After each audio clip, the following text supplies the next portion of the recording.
نحمده ونصلي على رسوله الكريم اما بعد اعوذ باللہ من الشیطان الرجیم بسم اللہ الرحمن الرحیم ان اللہ یرزق من یشاء بغیر حساب صدق اللہ العظیم۔ محترم ناظرین، آج کا وظیفہ رزق کے لیے، دولت کے لیے بہت ہی خاص الخاص وظیفہ ہے۔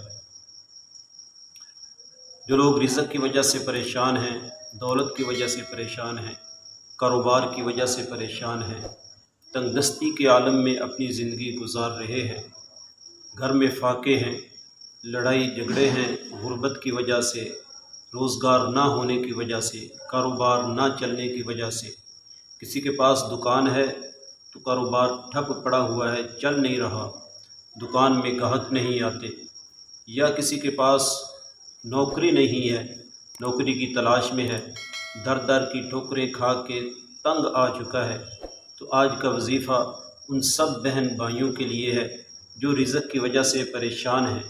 پریشانی کے عالم میں ان کو کوئی سمجھ ہی نہیں آتی کہ ہم نے کرنا کیا ہے۔ سب سے پہلے ایک بات یاد رکھیے گا، رزق دینے والی ذات اللہ رب العزت کی ذات ہے، اللہ کے علاوہ کوئی رزق دے نہیں سکتا۔ آپ جتنے مرضی در در کی ٹھوکریں کھا لیں، جہاں کہیں بھی کی آپ خاک چھان لیں، آپ کو رزق ملے گا تو اللہ رب العزت کی ذات سے ملے گا۔ اس بات کو آپ نے ذہن میں رکھنا ہے اور اس کے بعد آپ نے اس وظیفے کو سمجھنا ہے اور اس کو کرنا ہے۔ انشاءاللہ اللہ رب العزت کی ذات آپ کی رزق کی تنگی، رزق کی وجہ سے آپ کی جتنی بھی پریشانیاں ہیں، آپ قرضوں میں ڈوبے ہوئے ہیں، قرض دار آ کے دروازہ کھٹکھٹاتے ہیں، آپ کو تنگ کرتے ہیں اور آپ کو شرمندگی اٹھانی پڑتی ہے، ان سب پریشانیوں کا حل آج کا وظیفہ انشاءاللہ آپ کی تمام پریشانیاں ختم ہو جائیں گی۔ میں نے آپ کے سامنے قرآن کریم کی ایک آیت تلاوت فرمائی ہے، ان اللہ یرزق من یشاء بغیر حساب، بے شک اللہ تعالیٰ جس کو چاہتا ہے بغیر حساب کتاب کے رزق عطا فرماتا ہے۔ اللہ رب العزت خود فرما رہے ہیں کہ میں جس کو چاہتا ہوں اس کو بے حساب و کتاب رزق عطا فرماتا ہوں۔ جب اللہ رب العزت کی ذات خود فرما رہے ہیں تو پیارے دوستو، پھر ہم در در کی ٹھوکریں کھائیں، اللہ کو چھوڑ کر، اللہ کے در کو چھوڑ کر ہم غیروں کے در پہ جائیں تو پھر ہماری رزق کی پریشانی تو حل نہیں ہو سکتی، ہمارے کاروبار نہیں چل سکتے، ہماری دکان نہیں چل سکتی۔ اس کا واحد حل ایک ہی ہے کہ ہم اللہ کے در پہ آ جائیں، اللہ کو راضی کر لیں، پھر ہمارے وظیفے بھی اثر کریں گے، پھر ہماری دعائیں بھی اثر کریں گی، پھر ہماری نمازوں میں بھی اثر ہوگا، پھر ہم جو کاروبار کریں گے اس کاروبار میں بھی برکت ہوگی۔ تو سب سے پہلے اللہ رب العزت کی ذات کو راضی کرنا ہے اور اس کے بعد آپ نے اس وظیفے کو کرنا ہے۔ وظیفے کا طریقہ میں آپ کو بتلا دیتا ہوں، آپ اس طریقے سے وظیفہ کریے گا، دعا مانگیے گا، انشاءاللہ اللہ رب العزت کی ذات آپ کی تمام پریشانیوں کو حل فرمائیں گے۔ وظیفہ آپ نے کسی بھی نماز کے بعد کرنا ہے اور وظیفہ کرنے سے پہلے آپ نے اتحیات کی شکل میں بیٹھنا ہے اور آپ کا چہرہ قبلے کی رخ ہونا چاہیے، قبلہ رخ ہو کر آپ نے بیٹھ جانا ہے اور سب سے پہلے آپ نے اپنے مقصد کی نیت کرنی ہے کہ آج کا وظیفہ آپ کس مقصد کے لیے کر رہے ہیں۔ آپ کو نوکری چاہیے، آپ کاروبار کی وجہ سے پریشان ہیں، آپ دکان کی وجہ سے پریشان ہیں، یا گھریلو حالات کی وجہ سے پریشان ہیں، یا آپ قرضوں میں ڈوبے ہوئے ہیں، قرضوں سے نجات چاہتے ہیں۔ الغرض آپ کا کوئی بھی مقصد ہے، آپ نے سب سے پہلے اپنے مقصد کی نیت کرنی ہے اور نیت کرنے کے بعد آپ نے اس وظیفے کا آغاز کرنا ہے۔ وظیفہ شروع کرنے سے پہلے آپ نے سب سے پہلے اعوذ باللہ من الشیطان الرجیم بسم اللہ الرحمن الرحیم پڑھ کر وظیفے کا آغاز کرنا ہے، اور سب سے پہلے آپ نے حضور صلی اللہ علیہ وسلم کی ذات پر درود پاک پڑھنا ہے۔ درود پاک تو آپ کوئی سا بھی پڑھ سکتے ہیں، صلی اللہ علیہ وسلم، صلی اللہ علی محمد، لیکن میری آپ سے یہی گزارش ہوگی کہ آپ نماز والا درود شریف، درود ابراہیمی پڑھیے، کیونکہ یہ سب سے افضل اور بہتر درود پاک ہے۔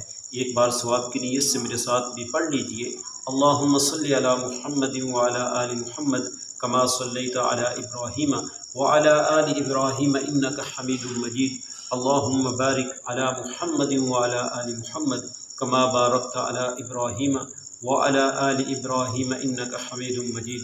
درود پاک پڑھنے کے بعد آپ نے سب سے پہلے نمبر پر جو وظیفہ پڑھنا ہے وہ اللہ رب العزت کے دو صفاتی نام ہیں، یا رزاق یا غنی، یا رزاق یا غنی۔ اس کو آپ نے 21 مرتبہ پڑھنا ہے، یا رزاقو یا غنیو، یا رزاقو یا غنیو۔